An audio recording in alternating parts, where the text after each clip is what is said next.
Hello student, প্রশান্ত academy চ্যানেলে তোমাদের স্বাগত জানাই। আজকে আমি আলোচনা করব কল্যাণী ইউনিভার্সিটির 6 সেমিস্টারের হিস্ট্রি সেক পেপার ট্যুরিজম ইন্ডিয়া এর সিলেবাস সাজেশন নিয়ে। তোমরা জানোই আমি যা সাজেস্ট করি সেগুলো হুবহু পরীক্ষায় আসে। এর কথা প্রমাণ আমি আগেই দিয়েছি, তবুও তোমাদের আর একবার বলে রাখছি। আমার 2023-এর প্রশ্ন ভিডিও সাজেশন ভিডিও আর প্রশ্ন অ্যানালাইজ ভিডিওটা তোমরা অবশ্যই দেখে নেবে। দেখে নিয়ে যদি মনে হয় আমার সাজেশন আসে তাহলেই এই সাজেশন ভিডিওটি দেখবে। 10 ও 5 নম্বরের প্রশ্ন, ইতিহাস সংগ্রাম ইতিহাসপ্রেমী পর্যটকদের জন্য দিল্লি ও আগ্রা গুরুত্ব লেখো। পর্যটন কেন্দ্র হিসাবে দক্ষিণ ভারত কেন আকর্ষণীয়? ভারতের পর্যটন মানচিত্রে রাজস্থানের গুরুত্ব পর্যালোচনা করো। নাগার শিল্পের বৈশিষ্ট্য লেখো। দর্শনীয় প্রাকৃতিক পর্যটন কেন্দ্র হিসেবে দার্জিলিং সম্পর্কে লেখে। জয়পুরকে পিঙ্ক সিটি বলা হয় কেন? পর্যটন ক্ষেত্রে ডুয়ার্সের বর্ণনা দাও। চন্দননগর কী জন্য বিখ্যাত তা আলোচনা করো। প্রশান্ত একাডেমি নির্বাচিত এই কোশ্চেনগুলো বিগত বছরেও এসেছে পরীক্ষায়, এবছরও আসবে এটা আমি আশা করি। তাই তোমরা স্কিপ না করে পূর্ণাঙ্গ রূপে আপনার সাজেশন ভিডিওটি লক্ষ্য রাখো। এবং যারা নতুন স্টুডেন্ট বন্ধু আমার চ্যানেলটি দেখছো, অবশ্যই চ্যানেলটিকে সাবস্ক্রাইব করো।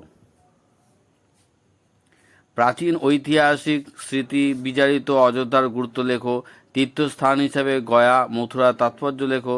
দর্শনীয় প্রাকৃতিক পর্যটন কেন্দ্র হিসেবে দার্জিলিং সম্পর্কে লেখো। প্রাচীন ঐতিহাসিক স্মৃতি বিজারিত অযোধ্যার গুরুত্ব লেখো। সংস্কৃত পীঠস্থান হিসাবে মাদুরাইয়ের গুরুত্ব আলোচনা করো। খাজুরাহে ভ্রমণ ক্ষেত্রে হিসেবে গুরুত্বপূর্ণ লেখো। কলকাতাকে সিটি অফ জয় বলা হয় কেন আলোচনা করো। গান্ধার শিল্প সম্পর্কে যা জানো লেখো। পর্যটন কেন্দ্র হিসাবে নাসিকের বর্ণনা দাও। পর্যটন কেন্দ্র হিসাবে পুরী আকর্ষণীয় কেন তা লেখো। প্রশান্ত একাডেমি নির্বাচিত এই কোশ্চেনগুলো 100% কমন আসবে। তার প্রমাণ প্রশান্ত একাডেমি এর আগের যে সমস্ত ভিডিওগুলো সাজেশন ভিডিওগুলো উপস্থাপিত হয়েছে তা থেকেই তোমরা বুঝতে পারবে। তাই সেই অ্যানালাইজ ভিডিওগুলো তোমরা দেখে নেবে, তাহলে বুঝতে পারবে প্রশান্ত একাডেমি নির্বাচিত কোশ্চেনগুলো হুবহু কমন আসে। তাই কোনো রকম সময় নষ্ট না করে আগে প্রশান্ত একাডেমির অ্যানালাইসিস ভিডিও কোশ্চেন অ্যানালাইসিস ভিডিওগুলো দেখে নাও, তারপরে এই সাজেশন ভিডিও দেখো। যদি আমার আজকের এই সাজেশন ভিডিও তোমাদের পছন্দ হয়, অবশ্যই এই ভিডিও দিয়ে একটি লাইক দেবে, কমেন্ট শেয়ার করবে। আবার বলছি, যারা নতুন স্টুডেন্ট বা বন্ধু আমার এই চ্যানেলটি দেখছো, তারা এখনও যদি আমার চ্যানেলটিকে সাবস্ক্রাইব না করো, তাহলে অবশ্যই চ্যানেলটিকে সাবস্ক্রাইব করো। তোমরা আমাকে মোটিভেট করো যাতে আমি আরও ভিডিও তোমাদের সামনে উপস্থাপন করতে পারি।